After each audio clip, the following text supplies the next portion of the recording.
सभी प्यारे विद्यार्थियों का मेरे इस चैनल रसायन पाठशाला में हार्दिक स्वागत है। प्यारे विद्यार्थियों, आज हम क्लास 12 केमिस्ट्री भाग प्रथम के चैप्टर सॉल्यूशन यानी विलयन के कुछ इंपॉर्टेंट क्वेश्चनों को यहाँ पे सॉल्व करेंगे। ऑब्जेक्टिव टाइप क्वेश्चन है लेकिन बहुत ही इंपॉर्टेंट है। वीडियो को पूरा देखें और ध्यान से समझें। एक एक क्वेश्चन करते हैं, तो चलिए शुरू करते हैं। पहला क्वेश्चन है, विलयन में जो अवयव अधिक मात्रा में होता है उसे क्या कहते हैं? तो विद्यार्थियों, आपको पता है विलयन के दो घटक होते हैं, एक होता है विलेय और एक होता है विलायक। जो ज्यादा मात्रा में होता है उसे हम कहते हैं विलायक, यानी विलायक आंसर इसका सही है। कम मात्रा में होता है उसको विलेय कहते हैं। सेकंड क्वेश्चन है, मोलरता की इकाई क्या है? तो प्यारे विद्यार्थियों, मोलरता की इकाई होती है मोल प्रति लीटर, यानी मोलरता की डेफिनेशन भी यही है कि विलेय के मोलों की संख्या जो 1 लीटर विलयन में उपस्थित है। ठीक है। नेक्स्ट क्वेश्चन है, पित्तल किसका ठोस विलयन है? यानी पित्तल एक एलॉय है, मिश्र धातु है, और मिश्र धातु ठोस प्लस ठोस, यानी विलेय भी ठोस होगा और विलायक भी ठोस होगा, ऐसा विलयन होता है।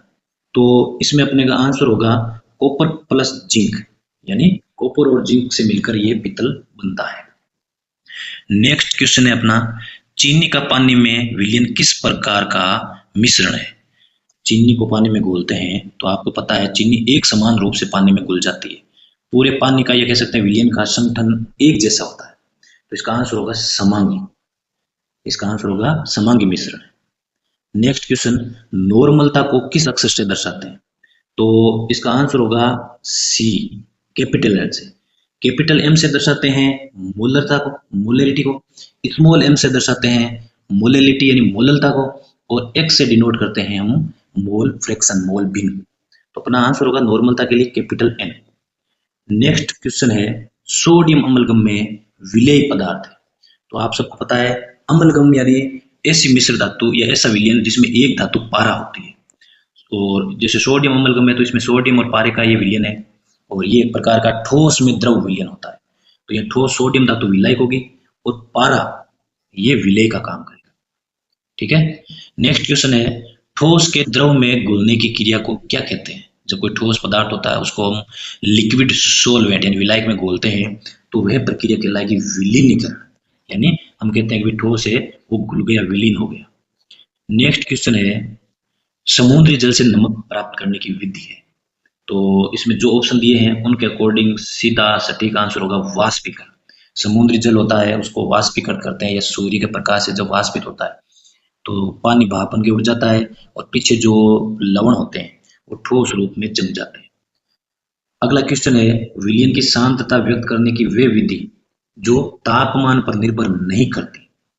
तो विद्यार्थियों, इसका आंसर होगा मोललता। मोललता है वो तापमान पर निर्भर नहीं करती। क्यों? क्योंकि मोललता की डेफिनेशन होती है विलेय के मोलों की संख्या अपॉन विलयन का द्रव्यमान किलोग्राम में। तो द्रव्यमान जो होता है ना वो तापमान पे निर्भर नहीं करता, यानी टेम्परेचर को बढ़ाएंगे घटाएंगे तो द्रव्यमान में कोई फर्क नहीं आएगा। इसीलिए अपना आंसर होगा मोललता। ये ध्यान रखना, ये इंपॉर्टेंट क्वेश्चन है। अगला जो 10वां क्वेश्चन है, 1 लीटर विलयन में उपस्थित विलेय के मोलों की संख्या कहलाती है। 1 लीटर विलयन में उपस्थित विलेय के मोलों की संख्या मोलरता कहलाती है, कैपिटल है। ठीक है। और नेक्स्ट क्वेश्चन है, समान परासरण दाब वाले विलयन कहलाते हैं। तो समान परासरण दाब वाले विलयन समपराश्रयी विलयन कहलाते हैं। नेक्स्ट, ताप बढ़ाने पर मोलरता, ये बहुत ही अच्छा सवाल है। ताप बढ़ाने पर मोलरता क्या होती है? घटती है। क्यों? क्योंकि तापमान बढ़ाएंगे तो आयतन बढ़ेगा, आयतन बढ़ेगा तो मोलरता घटेगी, सीधा संबंध है। ओके। नेक्स्ट क्वेश्चन है, अर्धपारगी में झिल्ली के आर पार जा सकते हैं। Semi permeable membrane, SPM. तो इसका नाम ही है अर्धपारगम्य झिल्ली। तो इसमें केवल और केवल विलायक के अणु ही, केवल और केवल विलायक के अणु ही आर पार जा सकते हैं। नेक्स्ट 40 नंबर क्वेश्चन है, शुद्ध जल की मोलरता है। शुद्ध जल की मोलरता बच्चों 55.55 होती है। क्यों? क्योंकि शुद्ध जल का, कह सकते हैं जल का घनत्व होता है ना वो 1000 ग्राम पर लीटर होता है, यानी 1 लीटर में 1000 ग्राम, और उसमें मोलर मास, जल का मोलर मास होता है 18, उसका भाग देंगे तो अपने आंसर आ जाएगा 55.55। ठीक है। और नेक्स्ट क्वेश्चन है, औषधियों और फार्मेसी में प्रयुक्त सांद्रता की। तो बच्चों, जो दवाइयाँ मेडिसिन फील्ड होता है उसमें जो मेडिसिन आती है जो लिक्विड मेडिसिन हम यूज करते हैं खांसी वगैरह में, सिर्फ घोल वगैरह, वो भार आयतन प्रतिशत, उसका आंसर होगा अपने भार आयतन प्रतिशत, ये आंसर सही है। नेक्स्ट क्वेश्चन, प्रकृति में कुल कितने प्रकार के विलयन संभव है? तो प्रकृति में बच्चों, जैसा कि हमें पता है, 3 प्रकार की पदार्थ की अवस्थाएं होती है, ठोस, द्रव लिक्विड और गैस।